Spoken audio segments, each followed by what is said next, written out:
नमस्ते। आज बात करते हैं एक ऐसे शब्द की जिसे सुनते ही मन में अक्सर एक डर सा बैठ जाता है, प्रलय। जैसे ही कोई ये शब्द बोलता है, दिमाग में क्या आता है? विनाश, तबाही, सब कुछ खत्म, है ना? तो चलिए आज इसी शब्द की गहराई में उतरते हैं और देखते हैं कि इसका असली मतलब है क्या।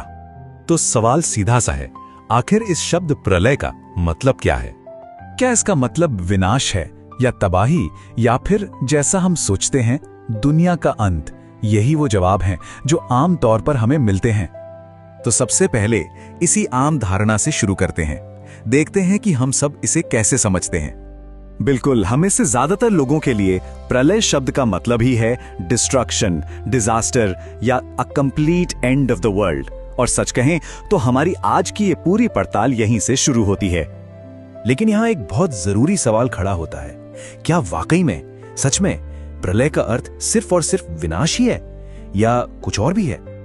और यही सवाल हमें हमारे दूसरे हिस्से की तरफ लेके जाता है, जहां हम इस शब्द की असली जड़ तक पहुंचेंगे।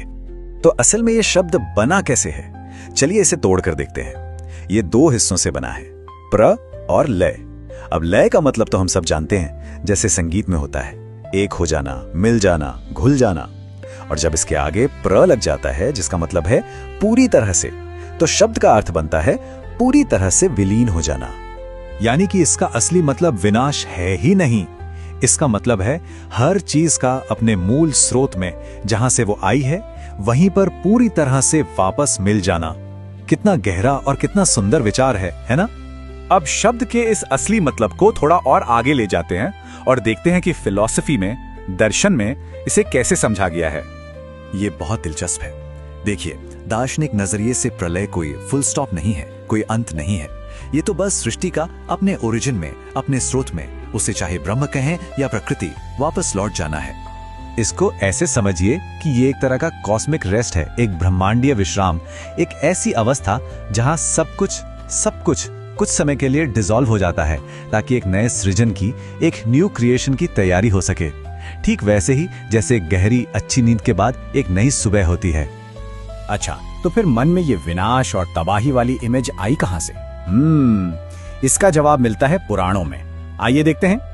पुराणों में ना प्रलय के कई रूप बताए गए हैं, जैसे नैमित्तिक प्रलय है, फिर महाप्रलय है और एक आत्यंतिक प्रलय भी है। और इन कथाओं में अक्सर जल, अग्नि या फिर समय के जरिए पूरी सृष्टि को मिटा देने का एक बहुत ही ड्रामेटिक वर्णन मिलता है। तो अब हमारे सामने दो अलग अलग विचार हैं। एक तरफ दार्शनिक अर्थ है कॉस्मिक रेस्ट, एक नई शुरुआत की तैयारी, और दूसरी तरफ है पौराणिक चित्रण, पानी या आग से सब कुछ मिटा देना। ये तो बिल्कुल एक दूसरे के ऑपोजिट लगते हैं, लेकिन क्या ये सच में इतने अलग हैं? अगर हम थोड़ा और ध्यान से देखें तो ये भी विनाश नहीं है, ये भी असल में उसी लय की, उसी डिसोल्यूशन की पुनर्स्थापना है। यानी हर चीज का वापस अपने मूल रूप में घुल जाना। तरीका अलग है पर आइडिया वही है। तो अब हम आते हैं अपने अंतिम निष्कर्ष पर। इस पूरी समझ को एक साथ कैसे देखें? इसलिए अब जब भी प्रलय शब्द सुनाई दे तो मन में डर का भाव लाने की जरूरत नहीं है, बल्कि एक श्रद्धा का, एक शांति का भाव आना चाहिए। क्योंकि ये विनाश का प्रतीक नहीं है, ये तो एक चक्र के पूरा होने का संकेत है। और ये हमें उस सबसे बड़े सत्य की याद दिलाता है कि हर अंत असल में एक नई शुरुआत का दरवाजा होता है।